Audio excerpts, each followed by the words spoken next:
आज के इस वीडियो में उत्तर प्रदेश राजस्व लेखपाल के लिए प्रैक्टिस सेट नंबर 5वां लेकर आ रहे हैं। चलिए शुरू करते हैं हिंदी से। पहला क्वेश्चन है कि वह आए तो मैं जाऊं। यहाँ पर एक वाक्य दिया गया है, आपको बताना है कि इसमें कौन सा काल है। देखिए, जब भी इस तरह का क्वेश्चन आपको देखने को मिले कि जो एक दूसरे पे डिपेंड हो, जैसे कि वह आए तो मैं जाऊँ, मतलब पहले वो आए तो मैं जाऊँ, तो यहाँ पर होता है क्या, हेतु मद भविष्यकाल। चूँकि ये भविष्यकाल की घटना है कि अगर वो भविष्य में कभी आए तो मैं जाऊं, तो यहाँ पर अगर कंडीशन वाली है इसलिए यह हेतु मद है, और भविष्य की घटना है इसलिए यह भविष्यत काल है। मुकुंद किसका पर्यायवाची है, यह आपको बताना है। विष्णु का, सूर्य का, शिव का या फिर कामदेव का। देखिए, मुकुंद, दामोदर, श्रीपति, मधुरपी, उपेंद्र, चक्रपाणी, ये सब किसके हैं, विष्णु के हैं। ठीक है, कई सारे हैं, जैसे कि श्रीपति पूछा जाता है, उपेंद्र पूछा जाता है, चक्रपाणी पूछा जाता है। अगला है कि कोई बच्चा नहीं खेलेगा। यहाँ पर जो कोई शब्द है ये किस तरह का विशेषण रखता है, ये आपको बताना है। देखिए, कोई वाला जहाँ पर भी आपसे पूछा जाएगा हमेशा ये होगा क्या, सार्वनामिक विशेषण। जैसे कि कोई नहीं आ रहा है, कोई नहीं जा रहा है, कोई नहीं खा रहा है, तो जहाँ पर भी ये कोई वाला शब्द आएगा ये क्या होगा, सार्वनामिक विशेषण। चौथा है कि कर्म का तद्भव बताइए। तद्भव और तत्सम। तत्सम मतलब वो शब्द जो कि संस्कृत के समान होते हैं, तद्भव मतलब कि जो उससे निकले हुए शब्द हैं। तो यहाँ पर तद्भव पूछा गया है। कर्म का तद्भव होता है काम, यानी कि कर्म क्या है, तत्सम है। कभी कभी आपसे परीक्षा में ये भी पूछ लेगा कि बताइए कर्म क्या है, तद्भव है, तत्सम है, देशज है या फिर विदेशज है। यहाँ पर बलय का मतलब क्या होता है, बलय। बलय का मतलब होता है गोलाकार, घेरा, यानी कि यहाँ पर ऑप्शन नंबर बी आपका सही होगा। आपको अपना उत्तर इसी तरह बताना है, 5 का बी। अगला क्वेश्चन है कि 8 कनौजिया 9 चूल्हे। यह एक लोकोक्ति है और आपको इसका अर्थ बताना है। 8 कनौजिया और 9 चूल्हे, इसका मतलब होता है अलगाव की स्थिति, मतलब जितने लोग हैं उससे ज़्यादा का समान है, यानी कि अलगाव की स्थिति। नाक का बाल होना, यह एक मुहावरा है और इसका अर्थ बताना है। नाक का बाल होना मतलब क्या होता है, प्रिय होना, लेकिन कैसे, अकारण प्रिय होना, मतलब बिना किसी कारण के प्रिय होना। नाक का बाल होना मतलब कि अकारण प्रिय होना। 8वां है कि निम्नलिखित में से कौन सा वाक्य शुद्ध है। यहाँ पे 4 दिया गया है, जैसे फूलों की सौंदर्यता दर्शनीय है, यहाँ ताज़ा और गर्म भैंसे का दूध मिलता है, उसे मृत्युदंड की सजा दी गई, उपरोक्त में से कोई नहीं, बताएं। देखिए, इस तरह के क्वेश्चन आपसे परीक्षा में हमेशा पूछे जाएंगे। यहाँ पर शुद्ध पूछा गया है तो फूलों की सौंदर्यता दर्शनीय है, तो यहाँ पर सौंदर्य होना चाहिए, इसलिए ये गलत है। यहाँ पर ताज़ा और गर्म भैंसे का दूध मिलता है, यहाँ पर इस तरह होना चाहिए कि यहाँ भैंस का ताज़ा और गर्म दूध मिलता है। ठीक है, तो ये भी गलत है।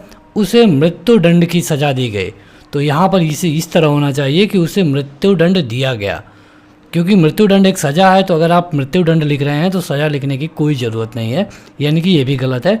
यहाँ पर आपका विकल्प हो जाएगा चौथा वाला। चिरंतन का सही उल्टा शब्द बताना है, विलोम बताना है चिरंतन का।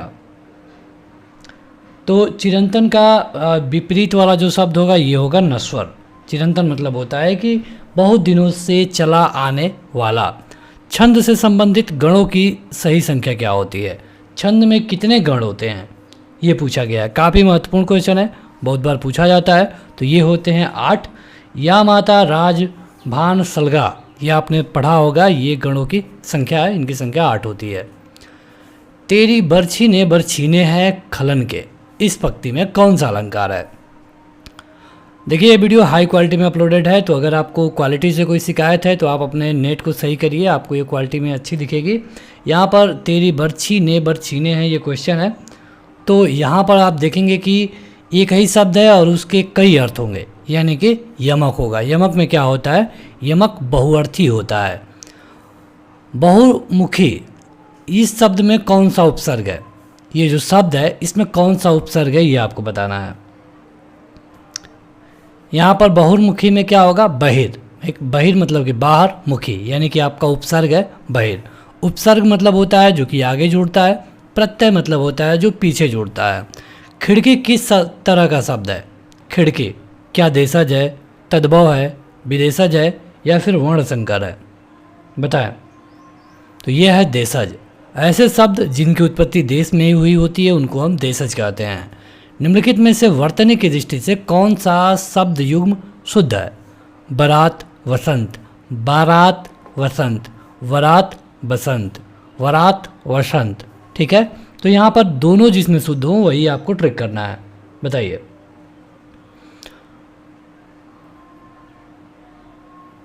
यहाँ पर आपका सही उत्तर होगा ऑप्शन नंबर सी, बारात होता है, बारात नहीं होता है। ठीक है, 15 से 16 नंबर वाले में आपको समास बताना होगा।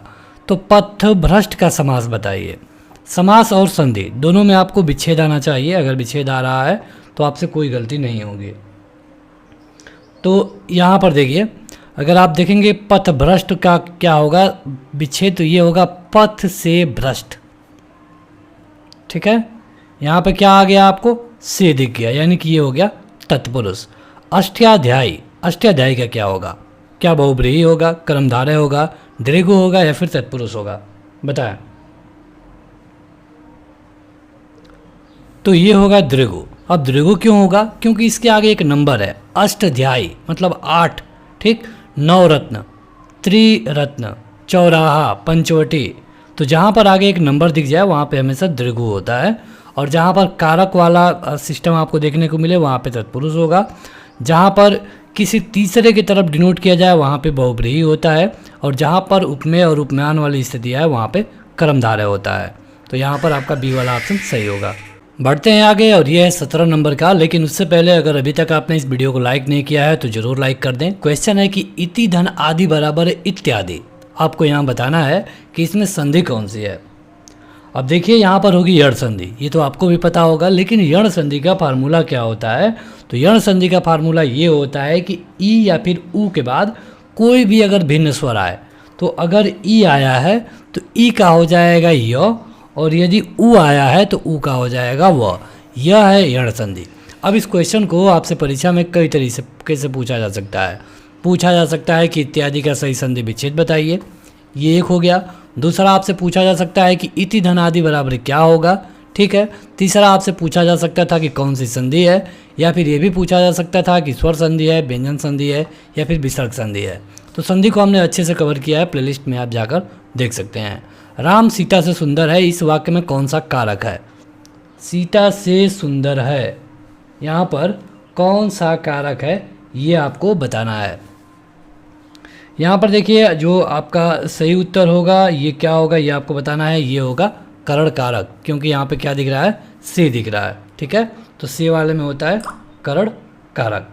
बढ़ते हैं आगे। तो 19 नंबर का कि नदी का पर्यायवाची शब्द इनमें से कौन सा नहीं है? नदी का पर्यायवाची शब्द इनमें से कौन सा नहीं है? बताएं। तो इसके लिए सही उत्तर होगा उषा, क्योंकि उषा को छोड़ दें अगर आप तो टटनी, सरिता और नद ये सब नदी के हैं। उषा नदी का पर्यायवाची नहीं है। समष्टि का विलोम बताना है आपको।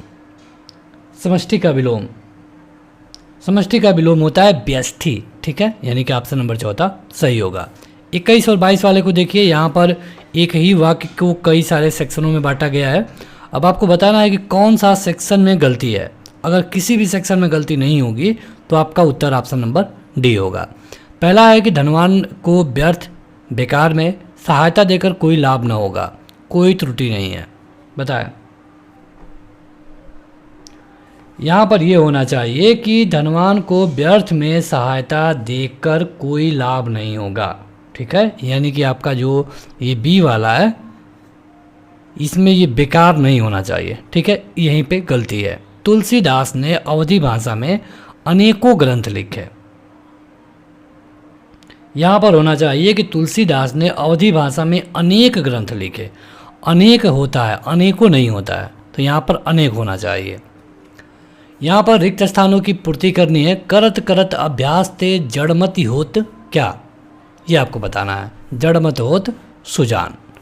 यहाँ पर आपको भरना है क्या चंगा तो कठौती में क्या। तो या तो आप रविदास जी की कहानी में पढ़े होंगे, तो मन चंगा तो कठौती में गंगा। निम्नलिखित वाक्यांशों के लिए एक उचित शब्द बताना है। कानून का रूप देने के लिए प्रस्तुत किया गया प्रस्ताव या फिर मसौदे को क्या कहते हैं? इसको कहते हैं विधेयक। ठीक है, यहाँ पर देखिए हमने मैथ वाले क्वेश्चनों को छोड़ दिया है, और अगर आप उसे देखना चाहते हैं तो प्लेलिस्ट में जा करके लेखपाल की 5वीं वाली सेक्शन देख सकते हैं, जो कि केवल मैथ के लिए है। वहाँ पर मैथ का जो सेक्शन है उसको हमने अलग से अपलोड किया है।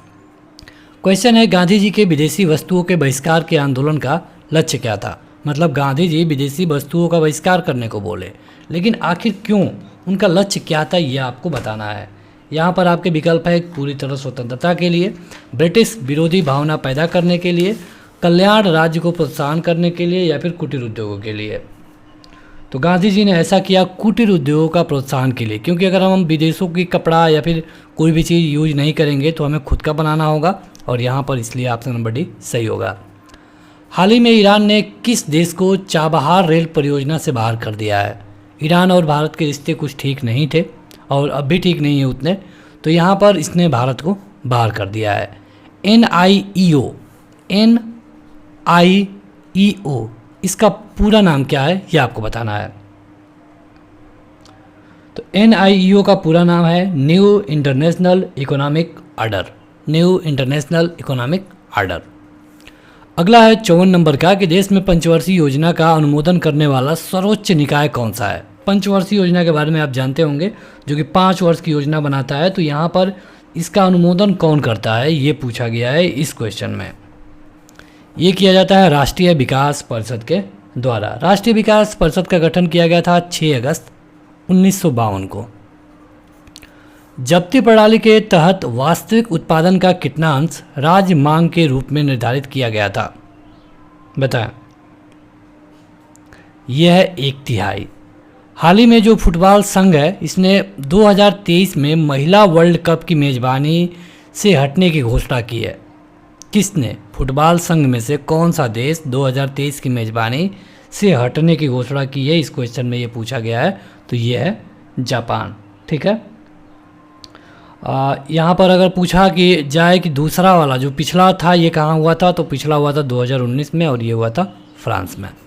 हाल ही में भारतीय भारोत्तोलन महासंघ यानी कि IWF किस देश के उपकरणों पर इस्तेमाल पर रोक लगा दी है। मतलब भारोत्तोलन में आप किस देश के उपकरण को नहीं यूज करेंगे,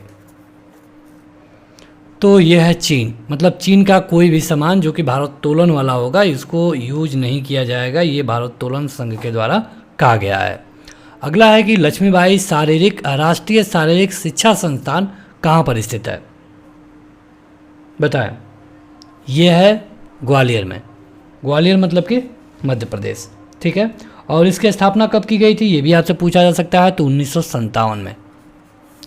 ग्रहण किस प्रकाशीय परिघटना के कारण लगते हैं। ग्रहण क्यों लगता है, चंद्र ग्रहण हो या फिर सूर्य ग्रहण हो, तो ग्रहण लगता है इसलिए क्योंकि जो ग्रह होते हैं वो एक दिशा में आ जाते हैं, एक सीध में आ जाते हैं।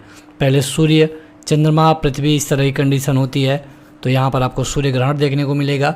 अगर इसके उलट स्थिति होगी तो आपको चंद्र ग्रहण देखने को मिलता है। कंचनजंगा कहाँ पर है, किस जगह में, ये आपको बताना है। कंचनजंगा है सिक्किम में। ठीक है, आगे बढ़ते हैं। तो 61 नंबर का कि आक्सी भवन पर ऊर्जा की अधिकतम मात्रा निम्न में कौन पैदा करता है। आक्सी भवन पर ऊर्जा की अधिकतम मात्रा ये करता है फैट यानी कि वसा। आगे बढ़ते हैं। तो यह है 62 नंबर कि मुद्रा के रूप में अभिव्यक्त किसी वस्तु का मूल्य क्या कहलाता है। मुद्रा के रूप में इसको कहते हैं कीमत। एओ ह्यूम के संबंध में आपको बताना है कि कौन सा कथन सही नहीं है। अब एओ ह्यूम के बारे में आपको पता ही होगा, यह एक अंग्रेज रिटायर अधिकारी था और इसने कांग्रेस की स्थापना की थी। अब यहाँ पर आपके विकल्प हैं कि उसने भारतीय राष्ट्रीय कांग्रेस की स्थापना की थी, तो इसने किया था, ये बिल्कुल सही है। उसने कांग्रेस के वार्षिक सत्रों की 2 बार अध्यक्षता की। तो यहाँ पर देखिए, भले इसने बनाया लेकिन इसने कभी भी अध्यक्षता नहीं की, यानी कि ये वाला जो विकल्प है ये गलत है। और क्वेश्चन में कहा गया है कि जो गलत है आपको उसे ही बताना है, यानी कि 63 का बी वाला सही होगा। भारतीय संविधान के किस भाग में भारत को एक कल्याणकारी राज्य के रूप में स्थापित करने की बात कही गई है। कल्याणकारी राज्य ये कहा गया है राज्य के नीति निर्देशक सिद्धांत में, और इसको रखा गया है कहाँ पे, आर्टिकल 36 से लेकर 51 तक। इसमें कहा गया है कि भारत एक कल्याणकारी राज्य होगा। अगला है कि जल के उपचार में फिटकरी का प्रयोग किस प्रक्रिया की मदद के लिए किया जाता है। जल को अगर शुद्ध करना होता है तो हम फिटकरी का प्रयोग करते हैं, ठीक है। लेकिन क्यों, इस क्वेश्चन में यही पूछा गया है, तो ये किया जाता है निःसंदन के लिए। अगला है 66 नंबर की महानदी कोलफील्ड लिमिटेड ने हाल ही में किस राज्य में 60,000 करोड़ की निवेश करने की योजना तैयार की है। कौन सा राज्य है वो, बताएं वो राज्य कौन सा है। यह है उड़ीसा। 20 हर्ट्ज से 20,000 हर्ट्ज की ध्वनि आवृत्ति को हम क्या कहते हैं। अगर 20 से 20,000 हर्ट्ज तक की आवृत्ति वाली कोई ध्वनि हो तो उसको हम क्या कहेंगे। इसको हम कहते हैं श्रव्य ध्वनि, मतलब कि इतनी आवृत्ति वाली ध्वनि को मनुष्य सुन सकता है। राष्ट्रीय ग्रामीण जीविका मिशन कब शुरू किया गया था। तो राष्ट्रीय ग्रामीण जीविका मिशन, जिसको हम स्वर्ण जयंती ग्राम रोजगारी स्वरोजगार के नाम से भी जानते हैं, तो इसकी शुरुआत की गई थी 2009 में, जून 2009 में। हाल ही में विजय खंडूजा को किस देश में भारत का अगला राजदूत बनाया गया है। ये बनाया गया इनको जिम्बाब्वे में। अगला और 70 नंबर का क्वेश्चन है कि किसके साथ अरुणाचल प्रदेश की सीमा साझी की जाती है, मतलब किसके साथ अरुणाचल प्रदेश सटा हुआ है। तो भूटान के साथ है, बांग्लादेश के साथ नहीं है, चीन के साथ है। म्यांमार के साथ है, बांग्लादेश के साथ नहीं है, चीन के साथ है। म्यांमार के साथ है, यहाँ पर बांग्लादेश के साथ नहीं है, भूटान के साथ है। यानी कि आपका सही उत्तर हो जाएगा भूटान, चीन और म्यांमार। मानव के शरीर का तापमान क्या होता है। यहाँ पर देखिए ये जो तापमान दिया गया है फ़ारेनहाइट में दिया गया है, ठीक है। तो फ़ारेनहाइट में आपको बताना है। यहाँ पर फ़ारेनहाइट में क्या होता है, अगर ये आपसे डिग्री सेंटीग्रेड में पूछे तो क्या होगा। फ़ारेनहाइट में होता है 98.4 और डिग्री सेंटीग्रेड में होता है लगभग 37 डिग्री सेंटीग्रेड। संगम काल में रोमन व्यापार का केंद्र क्या था। ये था अरिकमेडो। सती प्रथा को खत्म करने वाला गवर्नर जनरल कौन था। इससे कई क्वेश्चन पूछे जाते हैं आपसे। 1829 में ख़त्म किया गया, 33 में नाम बदल दिया गया, तो ये था लॉर्ड विलियम बेटिक। भारतीय संविधान नागरिकों के लिए आर्थिक न्याय किसके माध्यम से सुनिश्चित करता है, किसके माध्यम से। तो यह है राज्य के नीति निर्देशक सिद्धांत। देखिए राज्य का जो नीति निर्देशक सिद्धांत है, इसमें राज्य को पावर मिलता है, राज्य को पावर मिलता है कि पब्लिक की सेवा कैसे करनी है। लेकिन जो मौलिक अधिकार होते हैं इसमें पब्लिक को पावर मिलता है। राज्यसभा के सदस्य के लिए न्यूनतम आयु कितनी है। जो राज्यसभा होती है इसमें मैक्सिमम 250 लोग होते हैं। यहाँ पर पूछा गया है कि इनके लिए न्यूनतम आयु कितनी होगी। ये होती है 30 साल। राज्यसभा के जो सभापति होते हैं ये होते हैं उपराष्ट्रपति, और उपराष्ट्रपति के लिए कितनी उम्र सीमा होनी चाहिए, तो 35 साल। गवर्नर के लिए कितनी होनी चाहिए, 35 साल। चलिए बताइए प्रधानमंत्री के लिए कितनी होना चाहिए। अगर प्रधानमंत्री लोकसभा से चुनकर जाता है तो कमेंट करके बताइएगा। अब देखते हैं ग्राम समाज वाला सेक्शन, जो कि काफ़ी महत्वपूर्ण है। वह राज्य सरकार जिसके द्वारा भूजल स्तर पर सुधार हेतु भूजल अधिनियम 2020 को स्वीकृति दी गई, किसने दिया। ये दिया गया उत्तर प्रदेश सरकार के द्वारा 2020 में। यूपी सरकार के द्वारा घातक एक्यूट इन्फेसाइटिस सिंड्रोम के खिलाफ अभियान की शुरुआत की गई थी। जो इस सिंड्रोम के खिलाफ अभियान शुरू किया गया उसका नाम क्या था, यह आपसे पूछा गया है। इसका नाम रखा गया था दस्तक। बच्चों की बीमारी है ये। केंद्रीय जल शक्ति मंत्रालय के द्वारा यूपी के किस शहर में एक पुरानी सूखी नदी की खुदाई शुरू की गई है। अब जहाँ पर हर चीज़ की खुदाई हो रही है तो ये क्वेश्चन आपसे पूछा जा सकता है। स्टार मार्क कर लीजिएगा प्रयागराज में, क्योंकि आप पढ़ते हैं कि प्रयागराज में जो संगम है वहाँ पर गंगा, यमुना और सरस्वती हैं, लेकिन आपको देखने में केवल गंगा और यमुना मिलती हैं, सरस्वती का कोई अता पता नहीं है। तो इसी की खुदाई शुरू की गई है, ये होगा प्रयागराज। यूपी की राजधानी लखनऊ की साक्षरता दर क्या है। जब भी इस तरह का क्वेश्चन आपसे पूछा जाए तो आपको 2011 या फिर जो भी पुरानी वाली जनगणना हुई होती है उसी के आधार पर बताना होता है। तो यहाँ पर पूछा गया है कि साक्षरता ये होगी 84%। यूपी का एकमात्र क्षेत्र कौन है जहाँ पर तांबा पाया जाता है। यह है ललितपुर। कई बार ये क्वेश्चन आपसे पूछा गया है परीक्षाओं में। उत्तर प्रदेश में नींबू मुख्यतः कहाँ उगाया जाता है। नींबू कहाँ अधिक से अधिक उगाया जाता है। देखिए एक है मेरठ, मेरठ आप याद रखिए, और एक है सहारनपुर, यानी कि ऑप्शन नंबर पहला सही हो जाएगा।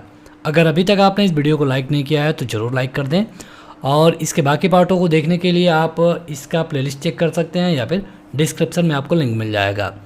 निम्नलिखित में से कौन सी उपज न्यूनतम समर्थन मूल्य के तहत नहीं आती है? जैसे एमएसपी के लिए आंदोलन हो रहे थे तो एमएसपी मिलता है तंबाकू पे, कोपरा पे, पटसन पे, लेकिन सब्जी और फलों पे नहीं मिलता है।